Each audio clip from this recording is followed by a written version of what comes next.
All right, Padres fans, I have some thoughts here as the Padres they end their series with the Washington Nationals. We saw that they just took 2 out of 3, a 1-0 win today. Nick Pivetta goes 7 shutout innings, bunch of strikeouts, no walks. Like that's the Nick Pivetta. I mean, maybe that's not even the Nick Pivetta that the Padres signed. They signed him to be a starter they can rely on. I don't know if they were signing him thinking that he was going to deliver that type of outing. I'm not saying he's going to do that every time out, but that was impressive. That was fun to watch. Yeah, Padres take 2 out of 3, and this 26 game and 27-day stretch is over. That was the most brutal stretch of the season, and the Padres came out of it 13-13. I'm going to get to this lineup stuff here in a second, but just to go over this stretch, because going into it, it was like, ooh, there were question marks. Obviously, no Michael King, no Yu Darvish, and you were just wondering, like, okay, how are they going to keep this thing afloat? It's tough. You got the Giants, who were right there with the Padres, I believe, at this time, going to Milwaukee. Milwaukee, that's a team that has playoff aspirations like every year. It seems like even the D-backs playing the Dodgers 7 times. That was obviously going to be spotlighted.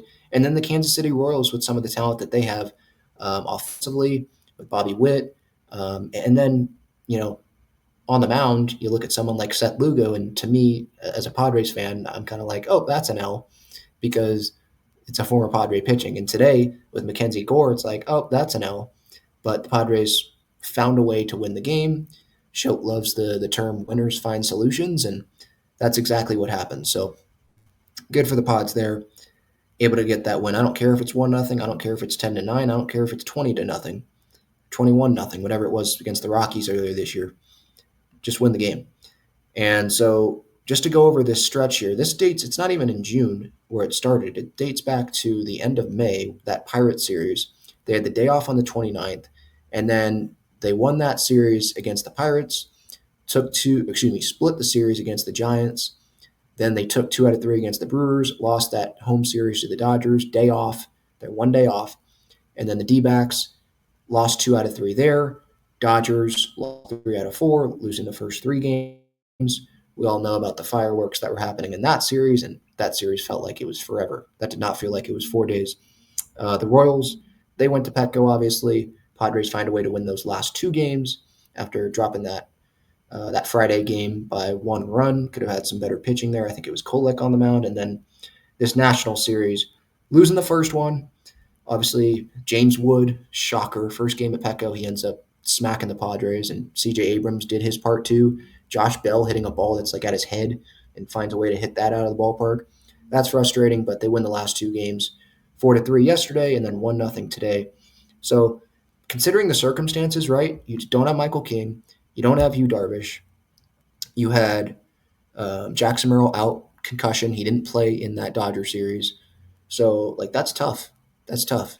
Um, and there was some lineup juggling that was happening here late in this stretch. So, overall, 13-13, you give me those circumstances with the opponents that you're facing. And at the end of the day, the Padres now sit still over 500, well over 8 games over 500. They're 44-36. Are they in a playoff spot? No, but it's June 25th. Like, who cares? They're a half game back there. Got the Mets, Giants, and Brewers ahead of them in the wild card. The Cardinals are right there. But, like, there are teams like the Cardinals, the Reds. Do we think that they're going to be there the whole year? I don't know. I believe the Padres are a team that's going to be there. So, not worried about that. Overall, like, I will take this 13-13 stretch. Were there games that were frustrating that you could make the case they should have won and they should have been over 500 in this stretch? Sure. But in a long season like this, the caliber opponents that they played, yeah, I'll take 13-13. It's not a losing record, right? And some people may be like, well, you're just settling for mediocrity, Ben. Like that, you're okay with that? And I would say, no, not overall. I'm not okay with mediocrity. But again, considering the circumstances that I've laid out, 13-13 is not the end of the world. They could have went under 500 in this stretch. Could have gotten swept by the Dodgers in those 4 games. Could have gotten swept by the Dodgers. Well, not could have because they won 11-1 in game 2. But you get my point. Like it could have been worse, but it wasn't. This Nationals game, winning 1-0, could have lost this game. if Nick Pivetta didn't pitch as well as he did. So I'm looking at this glass half full, not glass half empty.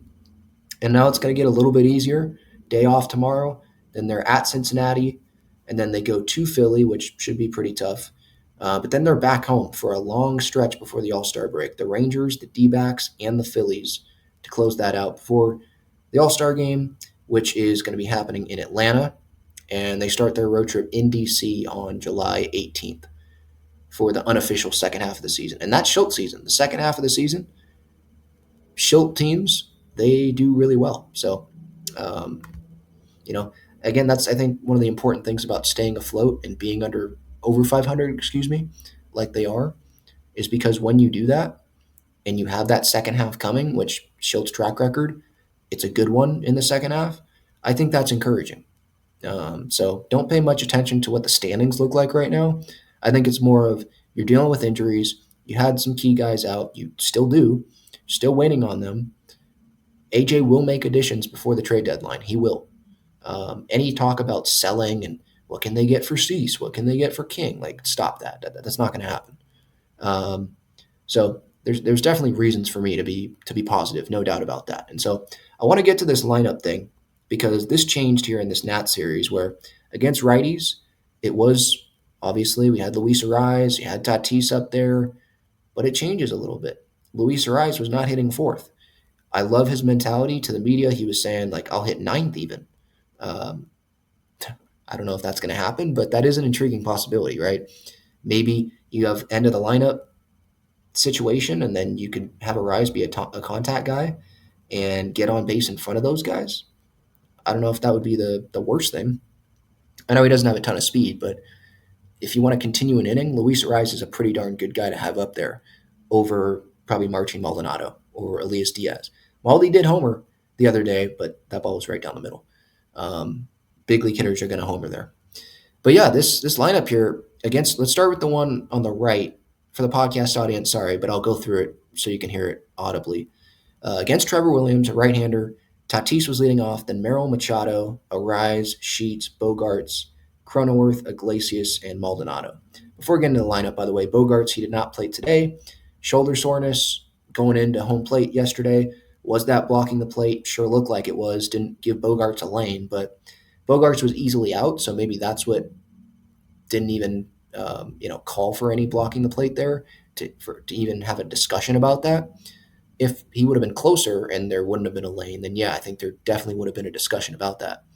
But yeah, getting back to this lineup, having Tatis, I love this because against a righty, obviously, I know that you're starting off with a righty, not a lefty, but if you want your three most feared hitters up there, like think about it from the opponent's view.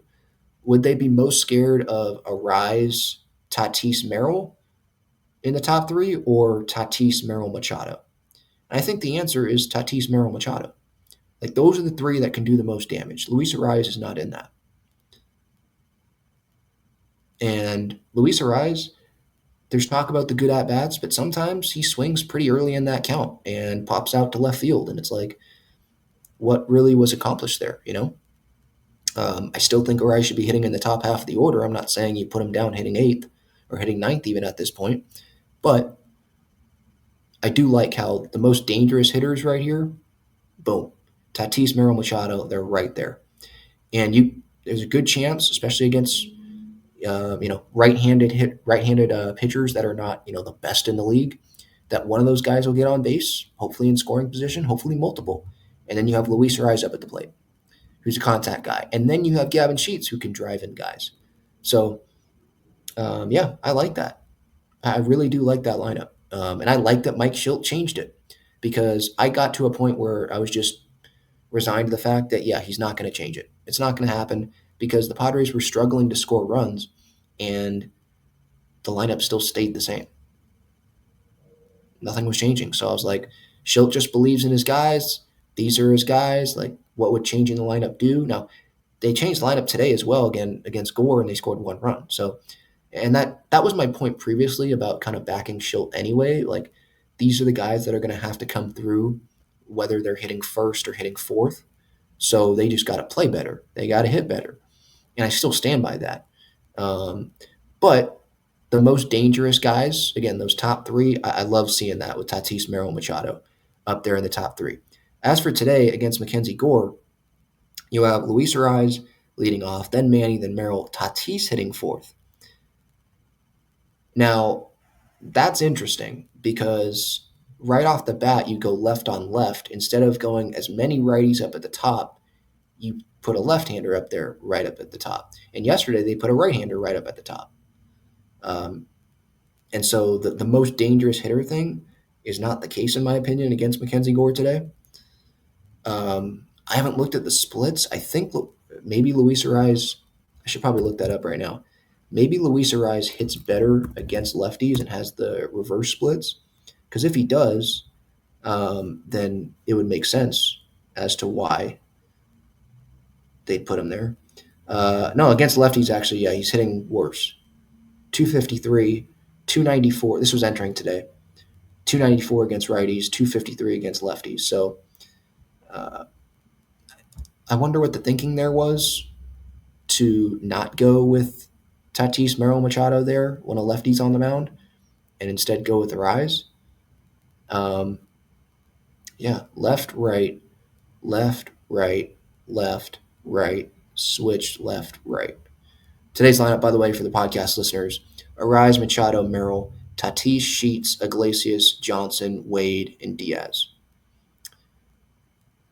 I like the other lineup. I like the one against Trevor Williams. I think if a righty's on the mound, I know that you probably want the lefties up there, right? Maybe you go Ariz, Tatis, Merrill, Machado. But regardless of who is pitching, I still probably, the way Ariz has been going, I probably would opt for the top three dangerous guys to be getting the most at bats, regardless of if it's a righty, if it's a lefty. That is interesting, though, that the top of the order, right? The first and three hitters are right-handers against a righty, and then the 1 and 3 are lefties against a left-handed pitcher. If you're going to change it, I thought it would be different than that, but I do like that it is changing to try to change something up because there is that opinion out there, and I was kind of like, hey, just they're going to have to play better. These guys at the top of the order, regardless of where they're hitting, they're going to have to hit better. But them changing this up, I think, one, it confirms to Shildt that Luis Ariz, great team player. Probably already knew that, but yeah, I'll hit fourth. Yeah, wherever they need me. I know I was hitting great, silver slugger out of the leadoff spot, right? 3 times. Minnesota, Miami, and then San Diego last year. Probably lead me off. That's where I'm comfortable there. But I definitely understand him hitting fourth. I just would rather have this lineup be against a lefty, where you have the righties there, 1 and 3, Tatis and Manny, instead of it against a righty. But I'd like that. I'd be fine with that lineup against anyone, like lefty or righty. Have that lineup, especially the top of that lineup. You can change some others, but have that lineup every day. Since the lineup before, when Ariz was leading off, that was going to be happening. That was happening every day, and it wasn't changing. How about you try this Tatis, Merrill, Machado, Ariz thing, Sheets, then too? And it probably makes sense. You had to go Bogarts righty, then lefty and Crony, and then whoever's after that. Try that lineup for a week. Run it out there every day. Guys know where they're going to be hitting and see what happens. Because a 1-game stretch, that doesn't, it's 1 game, right? It's a long season. So those are my really thoughts on that. Just let me know your thoughts in the comments on especially that lineup that's on the right side of the screen. Tatis, Merrill, Machado, Ariz is the top 4. Or do you like against a lefty having a lefty hitting first and having a lefty hitting third and fifth? It's interesting, but might as well try to change it. I know they only scored 1 run today, but overall, getting back to that road trip, or not road trip, but the stretch, 26 games, 27 days, I'm going to take it. Considering the circumstances, I will take that.